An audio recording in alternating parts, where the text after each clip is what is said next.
এখন আমি দাবি নম্বর 21 উত্থাপনের জন্য মাননীয় আইন, বিচার ও সংসদ বিষয়ক মন্ত্রী মোহাম্মদ আসাদুজ্জামানকে আহ্বান জানাচ্ছি। মাননীয় স্পিকার, আপনাকে ধন্যবাদ। মাননীয় স্পিকার, আমি মোহাম্মদ আসাদুজ্জামান, মন্ত্রী আইন, বিচার ও সংসদ বিষয়ক মন্ত্রণালয় প্রস্তাব করছি যে লেজিসলেটিভ ও সংসদ বিষয়ক বিভাগ খাতে 2027 সালের 30 জুন তারিখে সমাপ্য অর্থ বছরের প্রয়োজনীয় সাকুল্য পরিচালন ব্যয় নির্বাহকল্পে মহামান্য রাষ্ট্রপতিকে অনধিক 49,42,00,000 টাকা মঞ্জুর করা হোক। মাননীয় স্পিকার, আপনাকে ধন্যবাদ। মাননীয় সদস্যবৃন্দ, যেহেতু এই দাবির উপর আলোচনা না করার ব্যাপারে নোটিশদাতা মাননীয় সদস্যগণ সম্মত হয়েছেন, সুতরাং এটি আমি সরাসরি ভোটে দিচ্ছি। সংসদের সামনে প্রশ্ন হচ্ছে, মাননীয় আইন, বিচার ও সংসদ বিষয়ক মন্ত্রী মোহাম্মদ আসাদুজ্জামানের প্রস্তাব মতো লেজিসলেটিভ ও সংসদ বিষয়ক বিভাগ খাতে মহামান্য রাষ্ট্রপতিকে অনধিক 49,42,00,000 টাকা মঞ্জুর করা হোক। যারা এই প্রস্তাবের পক্ষে আছেন তারা হাঁ বলুন, যারা এই প্রস্তাবের বিপক্ষে আছেন তারা না বলুন। আমার মনে হয় হাঁ জয়যুক্ত হয়েছে, হাঁ জয়যুক্ত হয়েছে, হাঁ জয়যুক্ত হয়েছে। অতএব দাবি নম্বর 21 সংসদে গৃহীত হলো। এখন আমি দাবি নম্বর 22 উত্থাপনের জন্য মাননীয় প্রাথমিক ও গণশিক্ষা মন্ত্রী ডক্টর আ.ন.ম এহসানুল হক মিলনকে আহ্বান জানাচ্ছি। মাননীয় স্পিকার, আমি ডক্টর আ.ন.ম এহসানুল হক মিলন, প্রাথমিক ও গণশিক্ষা মন্ত্রী প্রস্তাব করছি যে প্রাথমিক ও গণশিক্ষা মন্ত্রণালয় খাতে 2027-30 জুন তারিখে সমাপ্য অর্থ বছরের প্রয়োজনীয় সাকুল্য পরিচালন ও উন্নয়ন ব্যয় নির্বাহকল্পে মহামান্য রাষ্ট্রপতিকে অনধিক 46,737,92,92 টাকা মঞ্জুর করা হোক। মাননীয় স্পিকার, আপনাকে অশেষ ধন্যবাদ। মাননীয় সদস্যবৃন্দ, অনেক মাননীয় সদস্য ছাঁটাই প্রস্তাব এনেছেন, কিন্তু আজকের মধ্যে বাজেট পাশ করার একটা বাধ্যবাধকতা আছে। মহামান্য রাষ্ট্রপতির কাছ থেকে স্বাক্ষর আনতে হবে, আরও কিছু আনুষ্ঠানিকতা রয়েছে, যার জন্য সময় সংক্ষিপ্ত করতে হচ্ছে আমাদের। দাবি নম্বর 22-এর উপরে 32 জন মাননীয় সদস্য ছাঁটাই প্রস্তাব দিয়েছেন। আমি তাদের মধ্যে একজন মাননীয় সদস্যকে ছাঁটাই প্রস্তাব উত্থাপনের জন্য আহ্বান জানাবো। মারদিয়া মমতাজ, মহিলা, আসন 44। আপনার সময় 2 মিনিট। আসসালামু আলাইকুম। মাননীয় স্পিকার, আপনাকে ধন্যবাদ। আসলে আমি শুরুতে একটু ছাঁটাই প্রস্তাবটা পড়ি। প্রাথমিক ও গণশিক্ষা মন্ত্রণালয় বিষয়ে সরকারের ব্যর্থতা সম্পর্কে আলোচনা উত্থাপন কল্পে হিসাবের খাত 124 প্রাথমিক ও গণশিক্ষা মন্ত্রণালয় শিরোনামাধীন 22 নং দাবি থেকে 100 টাকা হ্রাস করা হোক। আসলে ছাঁটাই প্রস্তাব তো দেওয়া হয় ছাঁটাই হয়ে যাওয়ার জন্য, তো আমি এখানে এই সুযোগটি নিচ্ছি একটি নীতিগত পর্যালোচনা উপস্থাপনের জন্য। সেটি হচ্ছে যে প্রত্যেকটি বিষয়ে, শিক্ষা মন্ত্রণালয় সহ প্রত্যেকটি বিষয়ে আমরা একটি ব্যাপারে ধারণা শুরু করতে পারি কিনা, সেটা হচ্ছে ভ্যালু ও রেজাল্ট বেসড বাজেটিং, যেখানে আমরা বরাদ্দটা দেখব যে ফলাফলের বিপরীতে হবে, অর্থাৎ এত টাকা খরচ হবে, এর বদলে ভাষাটা হবে এরকম যে এই লক্ষ্য অর্জিত হবে। আমরা জানি যে আমরা শিক্ষা ব্যবস্থায় দীর্ঘদিন ধরে আন্তর্জাতিকভাবেই এই ব্যাপারটি অনুষ্ঠিত হয়ে আসছে। এর ফলে যেটা লাভ হয় যে শুধু কত টাকা খরচ হয় এটা জানার পাশাপাশি এই টাকায় আমরা কি অর্জন করতে পারলাম সেটিও জানা যায়। এতে সংখ্যাগত নয়, গুণগত উন্নতি অর্জন এবং একই সাথে মনিটরও করা যায়। যেমন আমি প্রাথমিক ও গণশিক্ষার একটি প্রকল্প নিয়ে কথা বলতে চাই, সেটি হচ্ছে একজন শিক্ষক একটি ট্যাব, অথবা যদি আরেকটি নিয়ে বলি যে মিড ডে মিলের যে কাজটি করা হচ্ছে, সেখানে আসলে এর মাধ্যমে শিক্ষার মান কতটুকু উন্নত হলো এটার কোনো মনিটরিং আমাদের কাছে থাকবে কিনা, আমরা জানতে পারবো কিনা, কিংবা মিড ডে মিলের মাধ্যমে শিশুদের স্বাস্থ্যের কি উন্নতি হলো এর কোনো প্যারামিটার আমাদের কাছে থাকবে কিনা এবং সেগুলো নিয়মিত বিরতিতে সংসদে জানানো হবে কিনা, এই ব্যাপারে আমি একটি দাবি জানিয়ে রাখতে চাই। মাননীয় স্পিকার, আপনাকে ধন্যবাদ। মাননীয় মন্ত্রী, আপনি অনুগ্রহ করে যদি সংক্ষেপে বলেন এটি গ্রহণ করা যাবে কি যাবে না, তাহলে আমরা দ্রুত এগোতে পারবো। মাননীয় মন্ত্রী। মাননীয় স্পিকার, আমি জানি আপনার আজকে ব্যস্ত দিন, সেজন্য বিশেষ আলোচনায় যেতে চাচ্ছেন না। 100 টাকা হ্রাস করার ব্যাপারে যখন একটি মন্ত্রণালয় তার দায়িত্বহীনতা এবং দায়িত্ব অবহেলায় থাকে, তখনই প্রতীকী হিসাবে এই 100 টাকা হ্রাসের কথা বলা হয়। মাননীয় সংসদ সদস্য তিনি, এটা 100 টাকা বলা হয়েছে, মাননীয় সংসদ সদস্য তিনি যেই অভিযোগগুলি করেছেন, আমাদের সরকার মাত্র 4 মাস হতে চলল। এই অভিযোগগুলি নিশ্চিত বিগত দিনের সরকারের যেই তাদের অবহেলাটা দুর্বলতা ছিল, সেগুলি এখানে উনি তুলে ধরার চেষ্টা করেছেন। আমি ভেবেছিলাম যে এই বাজেট অধিবেশনে একমাত্র শিক্ষা মন্ত্রণালয় যেখানে সকলের দাবি এবং শিক্ষাকে সবচেয়ে বেশি গুরুত্ব দেন, সেই কারণে এখানে হ্রাসের কোনো প্রস্তাব আসবে না, তবু এসছে। আমি যদি বলি, আমাদের এই শিক্ষা মন্ত্রণালয়ের মিড ডে মিলের যে কথাটি বলা হয়েছে, সেই মিড ডে মিলের যে ত্রুটি রয়েছে, সেগুলি আমরা সবগুলি সমস্যা সমাধানের জন্য মাননীয় প্রধানমন্ত্রীর নির্দেশে আমরা প্রতিনিয়ত সেই কাজগুলি করছি। উনি নিউট্রিশন অ্যান্ড ফুড ভ্যালুজ সম্বন্ধে যেটা বলছেন, সেটাও আমাদের এক্সপার্টিসদের তাদের কাছ থেকে আমরা ধারণা নিয়েই সেগুলি আমরা করছি।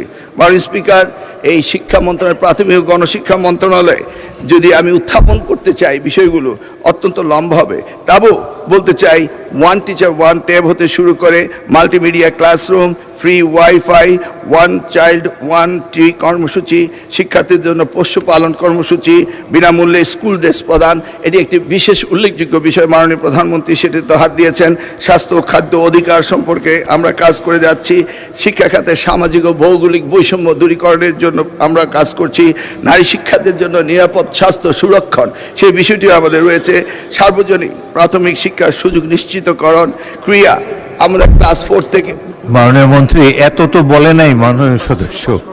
যাই হোক, মাননীয় স্পিকার, আমি আর দীর্ঘায়িত করতে চাচ্ছি না। আমি এই ওনারা যে ছাড়াই প্রস্তাব দিয়েছেন, এটা আসলে অবাস্তব প্রস্তাব। আমি এটাকে মঞ্জুর করার জন্য আপনার কাছে সবিনয় বিনোদন করছি এবং সকলের সহযোগিতা কামনা করছি। আপনাকে অশেষ ধন্যবাদ। ধন্যবাদ মাননীয় মন্ত্রী। আমি এখন সংসদের সামনে প্রশ্ন রাখছি। মাননীয় সদস্য মার্দিয়া মমতাজ যে ছাঁটাই প্রস্তাবটি উত্থাপন করেছেন, যারা এই প্রস্তাবের পক্ষে আছেন তারা হ্যাঁ বলুন, যারা এই প্রস্তাবের বিপক্ষে আছেন তারা না বলুন। আমার মনে হয় না জয়যুক্ত হয়েছে, না জয়যুক্ত হয়েছে, না জয়যুক্ত হয়েছে, অতএব ছাঁটাই প্রস্তাবগুলো নাকচ হলো। সংসদের সামনে প্রশ্ন হচ্ছে, মাননীয় প্রাথমিক ও গণশিক্ষামন্ত্রী আনম এহসানুল হক মিলনের প্রস্তাব মতো প্রাথমিক ও গণশিক্ষা মন্ত্রণালয় খাতে মহামান্য রাষ্ট্রপতিকে অনধিক 46,737 কোটি 92 লক্ষ টাকা মঞ্জুর করা হোক। যারা এই প্রস্তাবের পক্ষে আছেন তারা হ্যাঁ বলুন, যারা এই প্রস্তাবের বিপক্ষে আছেন তারা না বলুন। আমার মনে হয় হ্যাঁ জয়যুক্ত হয়েছে, হ্যাঁ জয়যুক্ত হয়েছে, হ্যাঁ জয়যুক্ত হয়েছে। অতএব দাবি নম্বর 22 সংসদে গৃহীত হলো। আমি এখন দাবি নম্বর 23 উত্থাপনের জন্য মাননীয় শিক্ষামন্ত্রী ডক্টর আনম এহসানুল হক মিলনকে আহ্বান জানাচ্ছি। মাননীয় স্পিকার, আপনাকে অসংখ্য ধন্যবাদ। আমি ডক্টর আনম এহসানুল হক মিলন, শিক্ষামন্ত্রী, প্রস্তাব করছি যে মাধ্যমিক উচ্চ শিক্ষা বিভাগে 2027 সালের 30 জুন তারিখে সমাপ্য অর্থ বছরের প্রয়োজনীয় সাকল্য পরিচালন উন্নয়ন করা নির্বাহক প্রকল্পে মহামান্য রাষ্ট্রপতিকে অনধিক 57,301 কোটি 88 লক্ষ টাকা মঞ্জুর করা হোক। 68 টাকা, 57,301 কোটি 68 লক্ষ টাকা মঞ্জুর করা হোক। ধন্যবাদ মাননীয় স্পিকার। দাবি নম্বর 23-এর উপরে 32 জন মাননীয় সংসদ সদস্য ছাঁটাই প্রস্তাব দিয়েছেন। আমি তাদের মধ্যে একজনকে ছাঁটাই প্রস্তাব উত্থাপনের জন্য আহ্বান জানাবো। মাননীয় সদস্য মোহাম্মদ শফিকুল ইসলাম, পটুয়াখালী 2। আপনি 1 মিনিটের মধ্যে বক্তব্য শেষ করুন। পারবেন না 1 মিনিটে? পারবেন? You speak fast. আচ্ছা, 2 মিনিট শেষ করেন। থ্যাংক ইউ মাননীয় স্পিকার, আপনাকে ধন্যবাদ। আমি শফিকুল ইসলাম, পটুয়াখালী 2 বাউফল। যে প্রস্তাব আছে এখানে মাধ্যমিক উচ্চ শিক্ষা বিভাগ সম্পর্কিত সরকারি নীতি সম্পর্কে আলোচনা। এখানে 125 মাধ্যমিক উচ্চ শিক্ষা বিভাগ শিরোনামে 23 নং দাবি হ্রাস করে 1 টাকা করা হোক। এই প্রস্তাবে আমি দুটো বিষয়ে এখানে একটু উল্লেখ করতে চাই। একটি হচ্ছে যে প্রতিটি উন্নয়ন প্রকল্প আমাদের স্বচ্ছতা জবাবদিহিতার যদি নিশ্চিত করা যায়, তাহলে এই যে বাজেট দেওয়া হয়েছে, আমরা বাজেটে লক্ষ্য করি যে গত 2025-26 যে কার্যকাল ছিল, সেই 25-26 কার্যকালে এটার যে পরিমাণ ছিল, সেই পরিমাণ থেকে এখানে যা বৃদ্ধি করা হয়েছে, সেখানে ছিল 41,753 কোটি 95 লাখ টাকার তুলনায় এবার করা হয়েছে 57,301 কোটি 68 লাখ টাকা।